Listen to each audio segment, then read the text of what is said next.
마태복음 6장 9절부터 13절까지 말씀을 우리 함께 교독하도록 하겠습니다. 아니, 교독 말고 우리 한 목소리로 함께 읽었으면 좋겠습니다. 함께 읽겠습니다. 시작. 그러므로 너희는 이렇게 기도하라. 하늘에 계신 우리 아버지여, 이름이 거룩히 여김을 받으시오며 나라가 임하시오며 뜻이 하늘에서 이루어진 것 같이 땅에서도 이루어지이다. 오늘 우리에게 일용할 양식을 주시옵고 우리가 우리에게 죄 지은 자를 사하여 준 것 같이 우리 죄를 사하여 주시옵고 우리를 시험에 들게 하지 마시옵고 다만 악에서 구하시옵소서. 나라와 권세와 영광이 아버지께 영원히 있사옵나이다. 아멘. 자, 이제 예배를 마치고 돌아가셔야 될 것 같지 않습니까? 자, 예수님이 제자들에게 기도할 때에 외식하지 말아라 라고 말씀하셨고요. 그래서 무엇이 외식하는 기도라고 말씀하셨습니까? 사람들이 보는 데서만 기도하고 사람들이 보지 않는 곳에서는 기도하지 않는 것, 그것이 외식하는 기도다라고 말씀드렸었습니다. 그래서 예수 그리스도의 제자는 어디에서 기도해야 됩니까? 은밀한 중에 하나님께 나아가서 골방 가운데에서 기도하는 것이 필요하다라는 말씀을 하셨죠. 그리고 예수님의 제자들은 기도할 때 누구와 같이 기도하면 안 된다고 말씀하셨습니까? 이방인과 같이 기도하면 안 된다 하셨습니다. 이방인들은 기도할 때 어떻게 합니까? 중언부언한다라고 말씀하셨죠. 기도를 받으시는 하나님과의 인격적인 교제는 없이 많은 말을 쏟아 놓아야만 하나님이 응답하신다라고 생각하며 기도하는 것을 중언부언하는 기도다라고 말씀드렸었습니다. 예수 그리스도의 제자는 하나님과의 인격적인 교제를 나누며 기도합니다. 그렇기 때문에 자기가 원하는 것을 얻기 위해서만 구하는 그런 기도만을 드리지는 않는 사람들인 거죠. 그럼 예수님의 제자는 무엇을 구하며 기도하는 사람들이겠습니까? 오늘 본문 9절 말씀 보면은 그러므로 라고 시작을 하죠. 그러니까 앞에 있었던 내용과 9절 말씀이 연결되는 겁니다. 인과관계로 연결되는 것이죠. 8절 말씀을 보면은 8절에서 뭐라고 말씀하셨냐면 우리의 좋은 아버지 되시는 하나님이 우리가 구하기 전에 우리에게 있어야 할 것을 이미 아신다라고 말씀하셨어요. 그렇기 때문에 그러므로 하나님의 자녀요 예수 그리스도의 제자들은 기도할 때에 이방인들과 같이 단순히 우리가 원하고 필요한 것들만을 구하는 게 아니라 다른 것을 구해야 한다라는 것을 말씀하시는 겁니다. 그러면서 이렇게 기도하라라는 것을 가르쳐 주시는 거죠. 이렇게 기도하라고 하신 것은 기도의 방법을 단순히 가르쳐 주시는 것이 아니라 구해야 하는 내용을 가르쳐 주시는 겁니다. 주기도문을 가르쳐 주심으로써 기도할 때에 우리가 우선순위로 무엇을 구하는 기도를 해야 되는지를 우리에게 가르쳐 주신 것입니다. 그러면 그 내용이 무엇이겠습니까? 주기도문은 크게 두 부분으로 나눌 수 있다라고 하죠. 우리가 기도하면서 구해야 할 부분도 이제 두 부분으로 나뉜다라는 뜻이겠습니다. 각각은 연결된 세 개의 기도로 또 구성이 되어 있는데요. 먼저는 수직적 차원에서 하나님을 위한 기도입니다. 그것이 9절과 10절에 나오죠. 하늘에 계신 우리 아버지의 이름이 거룩히 여김을 받는 것, 하나님의 나라가 임하는 것, 그리고 뜻이 하늘에서 이루어진 것처럼 땅에서도 이루어지기를 구하는 그 기도를 말합니다. 다른 하나는 수평적인 차원에서의 우리를 위한 기도입니다. 그래서 11절부터 13절까지에 나오죠. 자, 일용할 양식을 주시옵고 우리가 우리에게 죄 지은 자를 사하여 준 것 같이 우리 죄를 사하여 주시옵고 그리고 우리를 시험에 들지 말고 않고 악에서 구해달라라고 하는 그 기도입니다. 그리고 13절 후반부 보면은 나라와 권세와 영광이 아버지께 영원히 있습니다 라고 말씀하면서 이 송영이라고 하는 부분이 더해져 있습니다.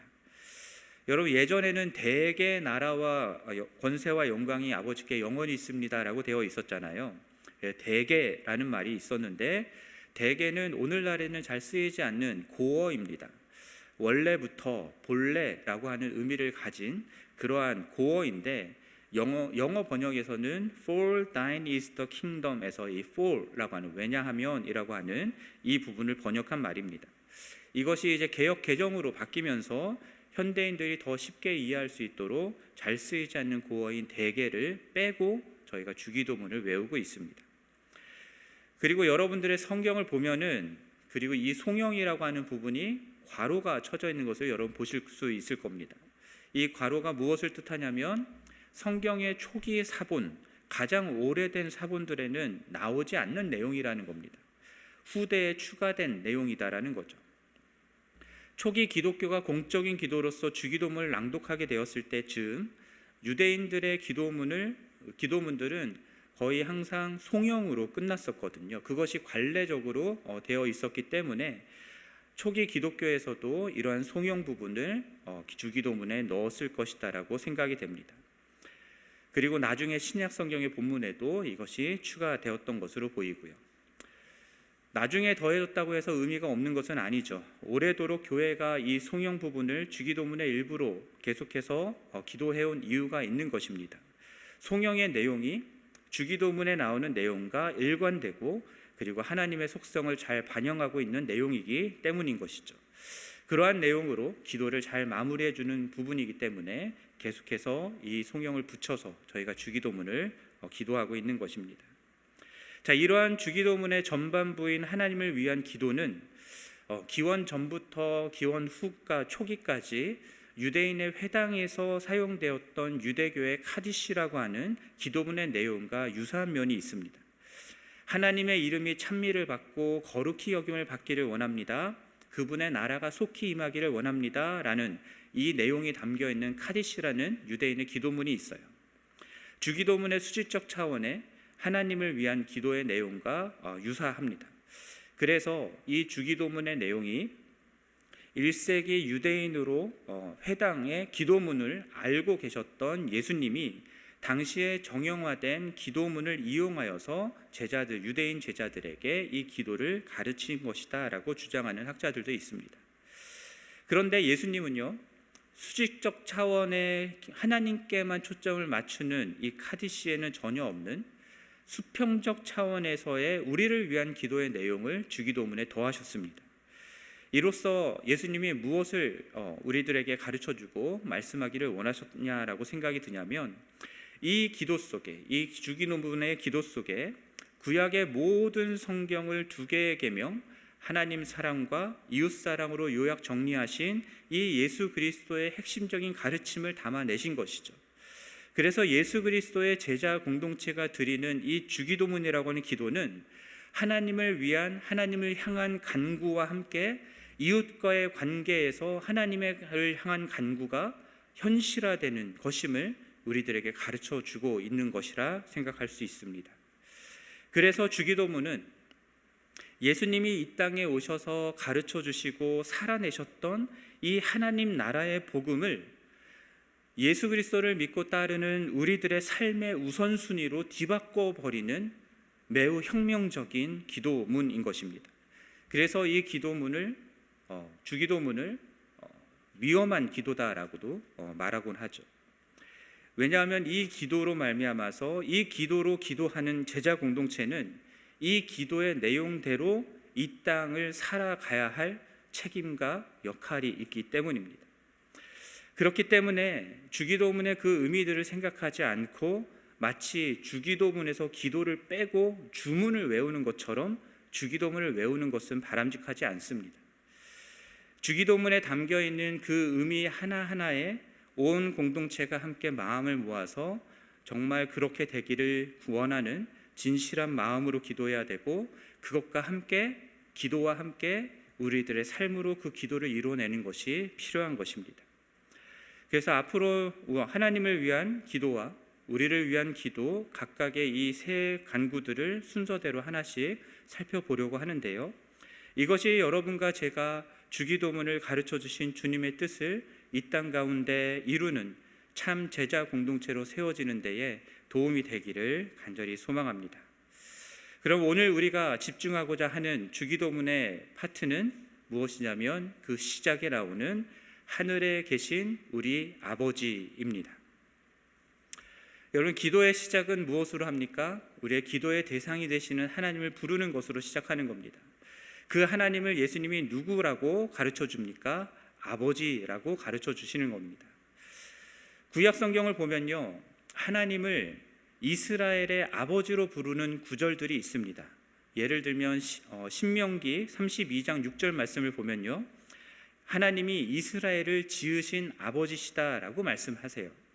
그리고 이사야서 63장 16절에서도 주는 우리 아버지시다라고 하는 구절이 있습니다.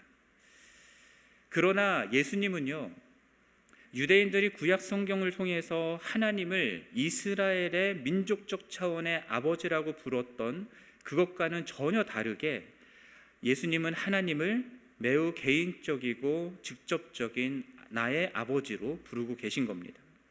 그래서 마가복음 14장 36절에서 예수님은 하나님을 아빠 아버지라고 부르죠. 오늘 본문에서도 파테르라고 하는 헬라어가 쓰였는데 이 아람어로 써있는 아바와 같은 똑같은 의미라고 볼 수 있습니다. 그러니까 기도에서 그리고 가정에서만 사용되는 아빠 또는 아버지라는 이러한 개인적이고 친밀한 관계의 용어를 하나님 아버지께 적용해서 하나님을 부르고 있는 것입니다. 예수님은 6장 1절에서부터도 기도에 대한 것들을 가르치시면서 반복해서 제자들에게 뭐라고 말씀하셨냐면 하나님을 너희 아버지, 하늘에 계신 너희 아버지다라고 말씀하셨어요. 은밀한 중에 계신, 은밀한 중에 보시는 내 아버지라고 말씀하셨습니다. 성부 하나님과 성자 예수님의 개인적이고 친밀한 아버지와 아들의 관계를 예수 그리스도를 믿고 따르는 제자 공동체에도 그대로 적용하고 있는 것을 우리가 발견하게 됩니다. 여러분 잘 알다시피 로마서 8장 15절 말씀에서도 바울이 이렇게 말을 하죠. 예수 그리스도를 믿어서 구원받은 자들은 무서워하는 종의 영을 받지 않고 무엇을 받았습니까? 양자의 영을 받았으므로 우리가 아빠, 아버지라 부르짖는다라고 말씀합니다. 갈라디아서 4장 6절 말씀에서도 너희가 아들이므로 하나님이 그 아들의 영을 우리 마음 가운데 보내사 아빠, 아버지라 부르게 하셨다라고 말씀합니다.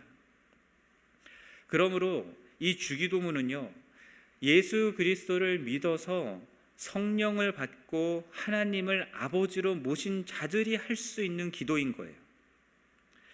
그리고 우리가 예수 그리스도를 믿어서 성령을 받았고 하나님을 아버지로 모신 하나님의 자녀들이기 때문에 예수님처럼 하나님을 아버지라고 부르면서 기도할 수 있다라는 겁니다.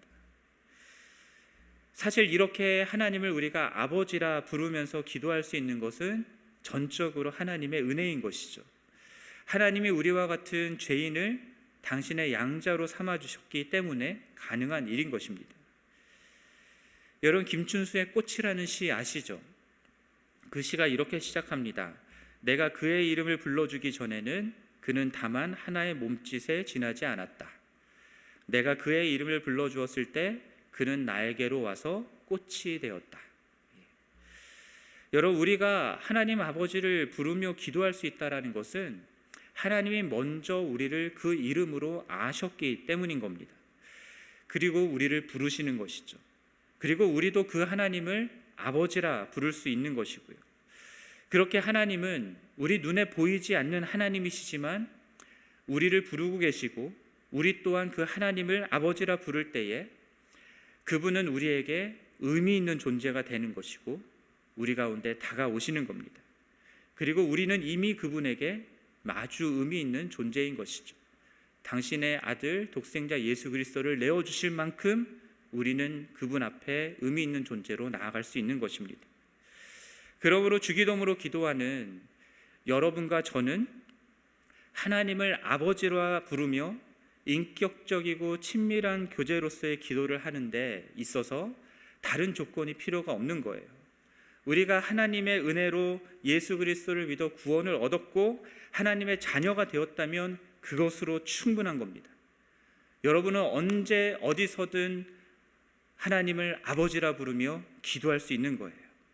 그냥 그분을 아버지라 부르기만 하면 되는 겁니다. 기도를 시작하면서 우리가 하나님을 아버지라 부르는 것은 우리와 같은 죄인을 향한 하나님의 놀라운 은혜에 대한 반응이자 그 은혜로 말미암아서 우리가 하나님 아버지와 인격적 관계 안에 있다라고 하는 믿음의 고백이 되는 거예요. 그렇기 때문에 말씀드렸던 것처럼 주기도문은 그냥 교회 나온다고 할 수 있는 일이 아니에요. 주기도문으로 기도한다라고 하는 것은 예수 그리스도를 통하여서 하나님을 아버지로 모신 참 그리스도인, 참 제자 공동체만이 드릴 수 있는 기도인 것입니다. 또한 그렇기 때문에 우리들이 주기도문으로 기도할 때에 이방인들이 그 신을 부르며 기도하는 것처럼 내 욕망을 채워달라고 기도할 수는 없는 거예요. 우리의 좋은 아버지 하나님이시기 때문에 아버지와 자녀가 의미 있고 인격적인 사랑의 관계 가운데 있는 것처럼 우리가 사랑하는 그 하나님 아버지를 위해서 그의 이름이 거룩히 여김을 받고 그의 나라가 이 땅 가운데 임하고 그리고 그의 뜻이 하늘에서 이루어진 것처럼 이 땅 가운데 이루어지기를 먼저 구하는 것이 바로 주기도문이 우리에게 말해주고 있는 것입니다.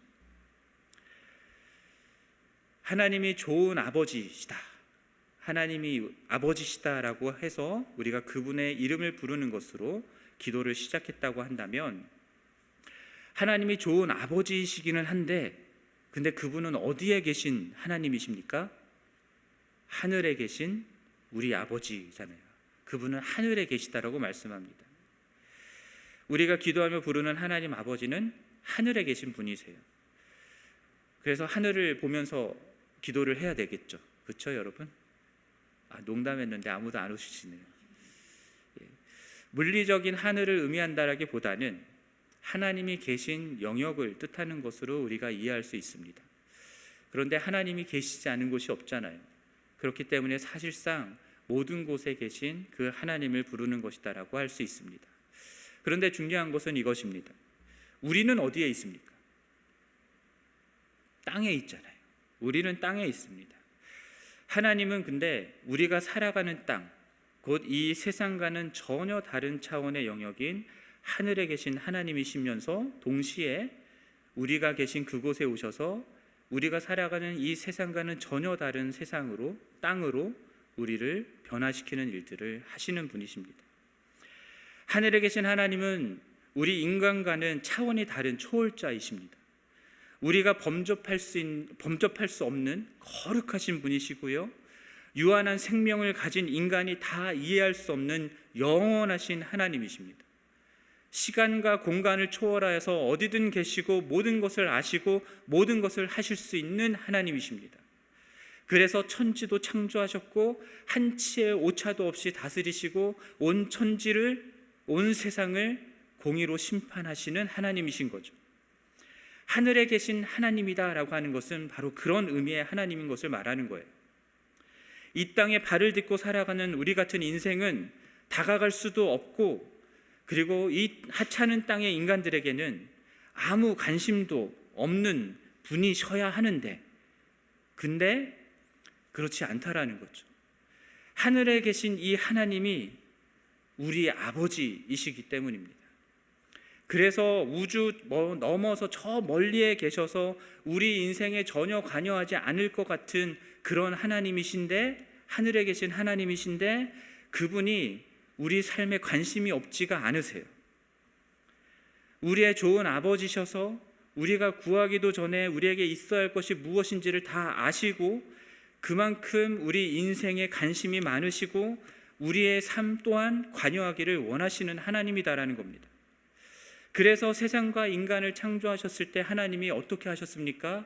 아담과 하와와 함께 에덴 동산을 거니셨어요. 가인이 아벨을 죽였을 때에도 하나님은 간섭하셨습니다. 인간이 악을 행하는 것을 두고 보지 못하시고 홍수로 심판하시는 일도 행하셨고요. 죄악 가운데 타락한 인간을 구원하고자 아브라함이라고 하는 사람을 찾아가서 그를 통해 하나님의 구원의 계획을 이루셨습니다. 이스라엘 민족을 만드셔서 그들 가운데 거하며 함께 살아가기를 원하셨고요. 그래서 하나님을 다 담을 수 없는 인간의 성막, 인간의 성전의 지성소에 하나님께서는 스스로 거하시겠다 하시며 자신을 기꺼이 제안하셨고 놀라운 권능을 나타내시면서 이스라엘 백성들을 출애굽시켰을 뿐만 아니라 그들의 역사 가운데 개입하시면서 당신을 나타내시는 삶을 사셨던 거예요. 당신을 거부하고 거역하는 인간들 때문에 슬퍼하시기도 하시고 질투하시기도 하셨고요. 인간의 죄와 사망의 문제를 해결하기 위해서 스스로 인간의 몸을 입고 이 땅에 오셔서 십자가에 죽기까지 하신 분이 바로 하늘에 계신 우리 아버지시라는 겁니다. 그렇게 초월자이신 하나님이 그렇게 제한된 우리들과 어떻게든 관계를 맺고 싶어 하신다라는 거죠. 그래서 너무 크고 너무 광대하신 하나님이 우리의 이름을 알고 부르시는 것은 우리에게 엄청난 영광이지만 동시에 그러한 분을 하늘에 계신 우리 아버지라 부를 수 있다는 것도 우리에게는 감당할 수 없는 영광인 것입니다. 여러분, 눈을 감고 하늘에 계신 그 크고 영원하시고 전지전능하신 하나님을 떠올리시면서 그분이 우리 아버지시다라고 하는 것을 생각해 보십시오. 그분을 불러보시기를 바랍니다. 우주 저 멀리 계신 것 같은 하나님이 지금 내 마음 가운데 계시다라는 것을 느낄 수 있을 것입니다. 우리를 향한 그분의 따스한 사랑이 우리의 마음을, 냉랭하고 무뚝뚝한 마음을 새롭게 하시는 것들을 경험하실 것이고, 우리의 부름에, 하늘에 계신 우리 아버지라고 하는 우리의 부름에 나의 이름을 불러주시는 그 음성을 들려주시리라 믿습니다. 그래서 여러분, 하늘에 계신 우리 아버지라고 불렀을 때 그 순간 하늘이 열리고 땅과 연결되는, 하늘과 땅이 연결되는 그러한 장엄한 순간이 열리는 것입니다. 그 광대하신 하나님이 나의 부름을 들으시고 마치 이 세상에 아무도 없는 것처럼 나만을 바라보시고 내 목소리만 들으시는 것처럼 내 이름을 불러주시며 나와 함께 하시기 때문입니다. 그래서 다른 어떤 것에도 관심을 둘 수 없고 한눈을 팔 수 없는 그러한 순간이 열리는 거예요. 오로지 그 하나님, 하늘에 계신 그 하나님께만 우리의 시선이 맞춰지는 순간이 열리는 것입니다. 또한 하나님의 시선 또한 우리에게 오롯이 집중되는 시간인 것이고요. 그래서 이러한 기도를 통해서 날마다 하나님께 나아가는 사람들은 이 세상에서 아무리 하찮게 여겨지고 가치 없게 여겨진다 해도 자신의 인생의 가치가 세상 다른 사람들과 또는 자기 자신에게 달려있지 않다라는 사실을 깨닫게 될 것입니다. 나를 바라보시고 나의 부르심에 응답하시는 그 하늘에 계신 하나님의 사랑과 그 시선과 나를 부르시는 하나님의 따스한 음성 때문에 내가 얼마나 가치 있는 존재임을 깨달아 알게 되는 것이죠. 이런 하늘에 계신 우리 아버지께 기도하는데 사람들에게 보이려고 외식하며 기도한다라는 게 말이 되겠습니까? 이런 하늘에 계신 우리 아버지께 기도하는 것인데 이방인들처럼 내가 원하는 것을 많은 말을 쏟아내야 응답할 것처럼 생각한다라는 게, 그렇게 기도한다라는 게 말이 되겠냐고요. 내가 원하는 것을 얻기 위해서 그 하늘에 계신 하나님을 내 마음대로 조종한다라는 게 있을 수 있겠냐라는 겁니까? 그럴 수 없습니다. 하늘이 열리고 땅이 연결되는, 그래서 우리가 하나님 아버지의 음성을 듣게 되는 그 순간 어쩌면 우리는 내가 무엇을 구하려고 했었는지조차 잊어버릴 수 있습니다. 생각하지 못하게 되는 거죠. 내가 구하고자 한 것이 더 이상 의미가 없어질 수도 있습니다. 하나님 외에, 그 영광스러운 하늘에 계신 하나님 외에 그 어떠한 것도 의미가 없고 중요하지 않다는 사실을 깨달아 알게 되기 때문입니다. 하나님의 속성을 묵상하고 발견하고 누리는 가운데 그 하나님을 알아가는 그 기쁨, 그 즐거움이 우리의 심령을 가득히 채우기 때문인 것이죠. 어쩌면 그분의 아름다움과 광대하심에 우와, 감탄하기에도 부족할 것입니다. 그냥 하늘에 계신 우리 아버지라고 불렀을 뿐인데 그 외에 다른 말은 할 수조차 없는 경이로움을 경험하게 될 수 있다라는 겁니다. 그러므로 여러분들이 범죄하여서 하나님 앞에 설 자격이 없다 여겨질 때라도, 여러분들이 이 세상 가운데 정말 하찮구나, 아무것도 아니구나 느껴질 때라도 하늘에 계신 우리 아버지 하고 불러보시기를 바랍니다. 탕자의 비유 아시죠?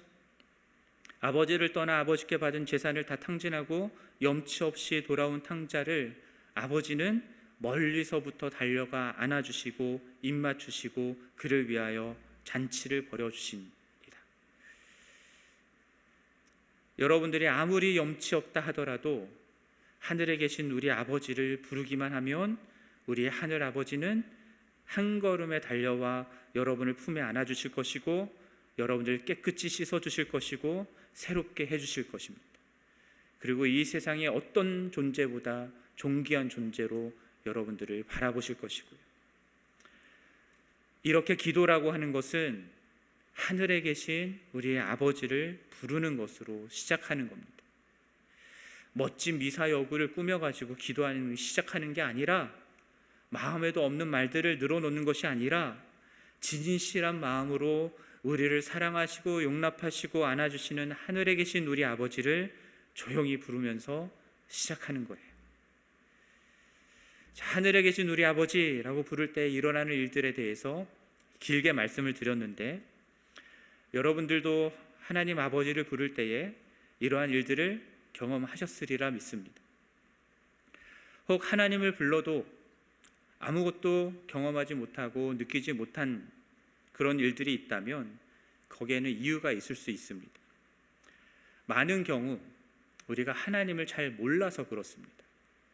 교회를 다니면서 하나님에 대해서는 많이 들어 아는데, 그런데 하나님을 직접 경험하여 아는 지식이 부족하기 때문에 그럴 수 있습니다.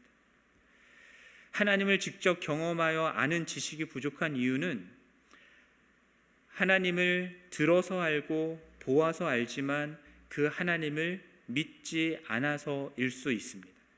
그 하나님을 신뢰하지 않기 때문일 수 있습니다. 매일 살아가면서 내가 믿는다라고 고백하는 그 하나님을 여러분, 우리가 얼마나 신뢰하고 얼마나 그분을 붙들고 살아가고 있는지를 한번 생각해 보시기를 바랍니다. 하나님의 도우심이 없으면 안 되기 때문에, 하나님 외에는 내가 신뢰할 수 있는 분이 없기 때문에, 그 하나님을 붙들지 않으면, 그 하나님께 나아가지 않으면 내가 살 수 없다라고 고백하는 순간이 우리들의 매일의 삶 속에 얼마나 있는지를 한번 생각해 보기를 바랍니다. 하나님은 계신데 하나님의 존재조차 우리의 일상의 삶 속에서 생각하지 않고 인정하지 않고 하나님과 동행하는 것은커녕 하나님 없이도 내 삶 속에 아무 문제가 없는 삶을 살고 있는 것이 우리들의 모습일 수 있다는 거죠. 우리들의 삶에서 하나님이 얼마나 많이 무시를 당하고 있는지 한번 생각해 보시기를 바랍니다. 심지어 하나님을 예배한다라고 하는 시간에도 하나님의 존재가 지금 여기에 임하여 계시다는 사실을 우리는 생각하지 못하고 믿지 않을 때가 많습니다. 하나님을 인식하지 못하고 하나님을 의식하지 않으면서 그저 예배를 참석하는 일들도 많이 있어요. 하나님이 여러분의 삶 속에서 아무 의미가 없는 존재가 되는 것처럼 우리들이 그분의 이름을 부르지도 않고 찾지도 않고 의지하지도 않고 믿지도 않으니까 우리가 하나님을 경험하여 알 수가 없는 것이죠. 그러므로 여러분들 하늘에 계신 우리 아버지, 그분의 이름을 부르는 그것부터 우리들이 다시 시작할 수 있었으면 좋겠습니다. 날마다 진실하게 그분의 이름을 부를 때에 어떤 일들이 일어나는지를 여러분들의 삶 속에서 풍성하게 경험할 수 있었으면 좋겠습니다. 하늘에 계신 그 하나님 아버지께서 하늘을 여시고 땅에 있는 나에게 오셔서 내 마음속 깊은 곳까지 오셔서 우리들의 기도를 들으시고 응답하시며 교제하시는 그 풍성한 은혜를 여러분들의 삶 속에 풍성히 누릴 수 있기를 간절히 바랍니다. 마지막으로 한 가지만 더 생각해야 될 것은 하늘에 계신 우리 아버지입니다. 하늘에 계신 나의 아버지가 아닙니다. 미국 사람들은 my father라고 얘기하겠지만, 그렇죠? 그러나 우리들은 하나님은 우리 아버지시다라고 말씀합니다. 이것이 우리에게 무엇을 가르쳐 주냐면 주기도문이라고 하는 이 기도문은요, 예수님이 가르쳐 주신 이 기도는 공동체적인 기도라는 것입니다. 기도는 물론 하나님과의 개인적이고 친밀한 인격적인 관계를 기본으로 하는 것이죠. 그래서 앞에서 말씀하셨던 것처럼 골방에 들어가서 문을 닫고 은밀한 중에 계신 하나님께 기도하라라고 말씀하셨던 겁니다. 그런데 이러한 개인적이고 인격적인 관계를 강조하다 보면 우리가 빠지게 되는 함정이 있습니다. 그것이 무엇이냐면 기도는 혼자서 하는 것이다 라고 생각하는 거예요. 당연히 혼자서 해야 되는 것이지만 그렇다고 혼자서만 하는 것이 아닌 게 기도입니다. 헷갈리시나요? 특별히 주기도문은 공동체가 함께 드리는 기도입니다. 예수 그리스도를 믿어서 구원받고 하나님의 자녀가 되는 순간 하나님은 나의 아버지이시기도 하지만 우리의 아버지이신 것이죠. 주기도문의 수직적, 수평적 기도의 내용들은요, 나 혼자만의 기도의 내용들이 아닙니다. 하나님의 자녀가 된 모든 가족 공동체인 그리스도인들이 함께 구하며 실천해야 하는 내용들인 것입니다. 그래서 여러분 11절부터 13절까지에 나오는 우리들을 위한 기도의 내용들을 보면은 이 세 가지 간구의 주어들이 그리고 목적어가 모두 다 우리라고 되어 있는 것을 볼 수 있습니다. 주기도문은 하나님 안에서 한 형제 자매 된 지체들과 함께 고백하며 드리는 기도이고 그것을 함께 이 땅 가운데 실천해야 하는 기도인 것입니다. 그래서 우리가 주기도문을 외울 때에 예배로 함께 모였을 때 함께 기도하는 것입니다. 그냥 모임을 마쳤으니까 썰렁하게 끝내기가 뭐해 갖고 기도하는 그게 아니라 예배를 마치며 나아가는 우리가 우리의 삶의 우선순위가 무엇인지를 분명하게 이 기도로 고백할 뿐만 아니라 예배를 마치고 나아가서 이 기도의 내용에 합당하게 우리 공동체가, 우리 모두가 이 삶을 살아내겠습니다라는 고백으로 예배 후에 우리가 기도하며 나아가는 것입니다. 그러므로 이 기도를 드릴 때에 중요한 부분 중에 하나는 공동체의 연합입니다. 교회가 서로 분열되어 있고 서로 미워하고 서로를 멸시하고 있는 그런 상황 가운데 하늘에 계신 우리 아버지라고 부르는 것이 합당하지 않은 것이죠. 하나님께서 구원하여 주신 모든 형제자매된 그리스도인들과 한마음 한뜻 되어 연합하여서 함께 공동체로서 이 하나님의 나라를 이루고 하는 이 기도를 올려드려야 하는 것입니다. 그리고 그렇기 때문에 우리가 이 땅 가운데 하나님 나라를 이루는 제자 공동체로서 우리는 함께 모여서 기도해야 되는 겁니다. 우리가 요즘에 특별 새벽 기도회를 하고 있잖아요, 여러분. 그냥 특별 새벽 기도회로 모여서 그냥 각자 알아서 기도하는 게 아니라 하나님을 위하여서 주님이 우리에게 주신 주기도문의 이 내용들을 가지고 함께 기도하는 것이 필요합니다. 새벽 기도회뿐만이 아니라 목장으로 모이든 어디서 여러분들이 3, 4, 5로 모이든 그곳에서 함께 기도하는 것들이 필요합니다. 하나님의 나라를 이루기 위해서 선교를 위해서 함께 모여서 기도하는 것들이 필요합니다. 팬데믹이 지나면서 우리들이 각자의 집에서 혼자 기도하는 것이 익숙해졌어요. 그리고 그것이 당연한 것처럼 생각이 되는데 그렇지 않습니다. 주기도문은 주님이 우리에게 가르쳐 주신 기도는 함께 공동체가 모여서 기도하는 기도인 것입니다. 그래서 더 많이 모여서 이 기도로 함께 기도하는 우리 교회가 됐으면 좋겠습니다. 그리고 이렇게 함께 기도하면서 함께 이 땅 가운데 하나님의 나라를 이루어가는 공동체가 되기를 간절히 바랍니다. 앞으로 보다 구체적으로 이 주기도문의 각 내용들을 하나하나 살펴볼 텐데 여러분 자신에게 적용할 뿐만 아니라 공동체적으로 함께 적용하는 것들을 생각하셔야 되고요. 실제로 여러분들이 주기도문을 기도할 때에도 공동체와 함께 이 기도를 이룬다라는 것을 염두에 두고 기도하시기를 바랍니다. 오늘은 주기도문에 대한 이 말씀을 시작하면서 우리가 하늘에 계신 우리 아버지, 이 하나님께 드리는 기도, 하나님을 부르며 시작하는 이 부분을 살펴보았는데요. 여러분, 하늘에 계신 우리 아버지는 여러분들이 그의 이름을 불러주기를 기다리고 계십니다. 그러므로 날마다 여러분들이 있는 그곳에서 하늘에 계신 우리 아버지를 부르시기를 바랍니다. 여러분들이 서 있는 그 장소가 하늘과 땅이 연결되는 곳이 될 것이고 하나님이 다스리는 곳으로 변화되는 일들이 있기를 바랍니다. 그렇게 주기도문을 기도하면서 이 세상 가운데 하나님 나라를 이루어가는 참된 제자 공동체로 세워지는 우리 모두가 되기를 주님의 이름으로 간절히 축원합니다.